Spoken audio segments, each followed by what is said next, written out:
السلام عليكم ومرحبا بكم في قناة الشيف محمد. كما راكم تشاهدوا وصفتنا اليوم راح تكون هذا الخبز الخفيف ريشة، هذا الخبز بهذا اللون الجميل بهذا اللمعان. هذا الخبز راح يكون بذوق زبدة البقر، بذوق الرايب. صدقوني ولا أطيب ولا أروع. دايما نعطيكم الوصفات الحصرية، أكيد نحب نكتب لكم من مخبوزات لأنه كامل هذه الوصفات تحتاجوها لأولادكم في بيوتكم ومع الدخول المدرسي. أكيد فصل الخريف راح يكون فصل جميل، نتمنى أنكم تجربوا كل هاد المخبوزات لأنها تليق بزاف بالموسم. يلا نفتحوا خبزنا باش نشوفوا القوام من الداخل، أبيض تلج خفيف ريشة، هذيك الرائحة كأنكم راكو قاعدين تاكلوا في الزبدة تاع البقر. راكو تشاهدوا ولا أطيب ولا أروع. نتمنى أنكم إن شاء الله تشوفوا الفيديو الأخير، أكيد راح تجربوا الوصفة راح تنجحوا فيها. يلا بدون إطالة نقول لكم ما تنسوش تعليقاتكم الجميلة، ما تنسوناش المشاهدة الكاملة أكيد والبارطاج إذا حبيتوا. بسم الله. لهنا عندي نصف كاس تاع حليب، حليب يكون دافي، نصف كاس تاع أتاي. عندنا لهنا ملعقة تاع خميرة الخبز، ونزيدوا عليها ملعقة تاع سكر، هكذا باش تكون الخميرة تاعنا تتفاعل بسرعة. تحبوا تزيدوا تكتروا شوية سكر زيدوا شوية سكر. لهنا عندي كاس اللي هو تاع اتاي كبير تاع دقيق رطب. نجو لهنا نخلطوا كامل هاد المكونات كما راكم تشاهدوا ونخلوهم شوية يتفاعلوا باش هذاك السميد يرطب لنا وتطلع فيه الخميرة. هذا هو السر تاع هذا الخبز، كيفاش راح يجينا قطني وراح يجينا خفيف ريشه من الداخل.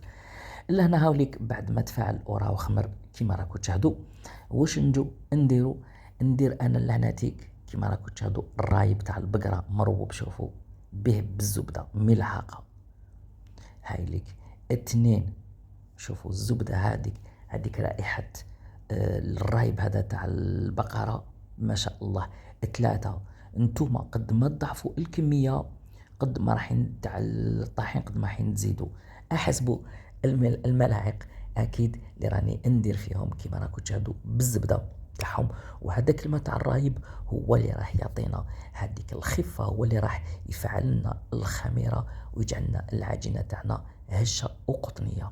دركا واش نضيف؟ نجيب زوج كيسان تاع فارينه، اي فارينه لاتي 55 ولا كيما تحبوا، زوج كيسان هذه هي. ونحط الملح تاعي ونبدا نعجن. شوفوا الدليك تاعها ما تندلكش كامل، تلموها جيست باطراف الاصابع. هذه العجينه تاعنا. السر تاعها هو انكم تخلوها تختمر 3 مرات وتكسروا لها الخميره تاعها.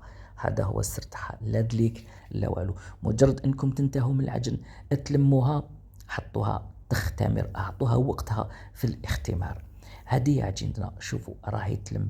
انا السائل اللي درتو كفاني، نتوما لا ما كفاكمش السائل زيدوا زوج ملاعق تاع رايب بالزبده او زيدوا زوج ملاعق تاع حليب، هكذا حتى تحصلوا على عجينه ما راح تكون يابسه ما راح تكون طريه، القوام تاعها راح يكون في الوسط. دائما اذا كان الخبز العجين متلق بزاف راح يروح لنا للعجين وما يجيناش مليح، ولا كان يابس بزاف نفس الشيء ما يطلعش ويجينا ثقيل. دونك نكونوا في الوسط. شوفوا هاي لك العجينه تاعي كيما راكم تشاهدوا، ما هي طريه ما هي يابسه. وانا اكيد كي راح نخليها تزيد تختمر راح تزيد تنطلق العجينه تاعي. انا دوك انا ما بقى لي غير نغطيها ونخليها اكيد تختمر، نعطيها وقتها من 30 حتى ل 35 دقيقه حسب درجه الحراره المتواجده عندكم. هكذا يلا نحطوها تخمر ونولوا مع بعض. هذه هي عجينتنا. دائما نقول لكم غطوا العجين تاعكم باش لداخل العجينه تكون درجه الحراره شويه مرتفعه باش البكتيريا تمتم تفاعل هذيك الخميره ويخمر لكم العجين تاعكم.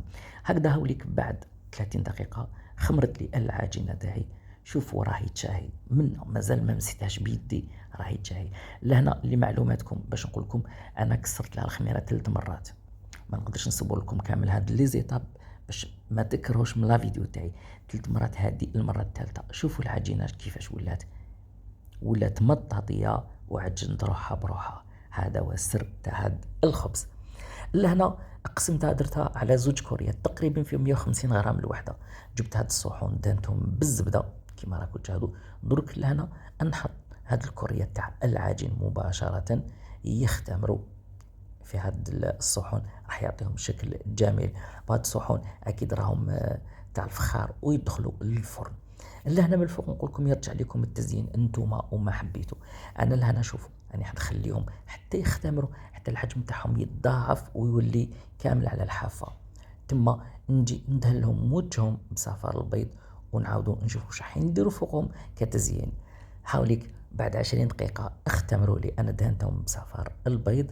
لهنا وحدة حنديرها بالسانوج، تحبوا تكتروا تحبوا تقلوا تحبوا الجنجلان انتو وما حبيتوا. والثانية أنا حنديرها بودر القرع. شوفوا دائما نقول لكم الاختيار دائما يرجع لكم انتوما. انا نعطيكم الفكره وانتوما ابتكروا وزيدوا كما يقول لكم من عندكم. على بالي الله يبارك عليكم شاطرين. هذا هو خبزنا. دوك نخليه انايا دقيقتين برك ماشي بزاف كما راكم تشاهدوا. الكوشه تاعي راني شعلتها على 200 درجه، ندخلو يطيب على 190 درجه لمده 10 حتى 12 دقيقه كل واحد والفرن ديالو. هاوليك خبزنا بهذيك اللمعة الجميلة، بهذيك الخفة، بهذيك الطراوة، بهذاك القوام، بهذيك الرائحة. أكيد أكيد أكيد لو كان تشوفوا الفيديو الأخير راح تنجحوا في الوصفة. هكذا خياتي أمهاتي إخواني حفظكم الله ورعاكم، نقول لكم هذه وصفتنا نهار اليوم، وغدوة إن شاء الله حنديروا وصفة جديدة. سلام.